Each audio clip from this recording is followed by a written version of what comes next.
this year is election in the United States.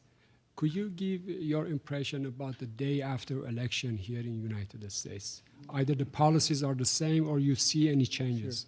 Well, Mr. Karim, I'm delighted to see you and thank you for coming.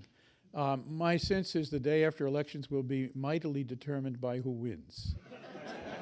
And so if you can tell me who wins, I'll tell you what the relationships with.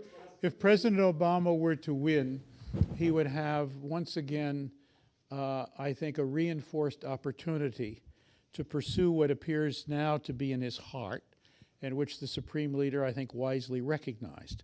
And my sense is that between now and then, we will make every effort to see whether we can keep things on track and move them ahead. By then, one would hope that we have had made some steps, and that in effect, this is a foregone conclusion that we will continue to move down this road. I wouldn't expect all issues to be taken care of by them, in all honesty.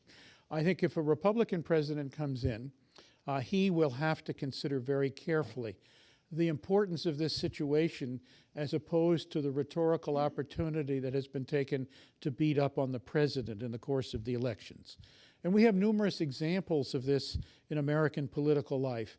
The most famous one is, of course, connected with your region, and that's the move the American embassy from Tel Aviv to Jerusalem example.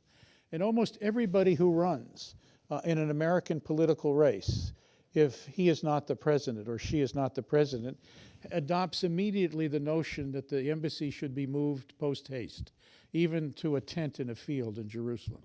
And of course, the day after they get elected, they consider the problem, and they're told what the consequences will be, and this suddenly disappears from the landscape.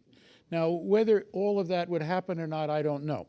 But presidents change as they take office because they have to contemplate the consequences of their verbiage. For them, the consequences of their verbiage before election is to achieve the Holy Grail, get elected. And after that, there's a reasonable amount of tolerance for American presidents changing their view, particularly if they adopt a view that has been considered wisdom for some time. And let us hope that this idea of trying to work out this question will be considered wisdom.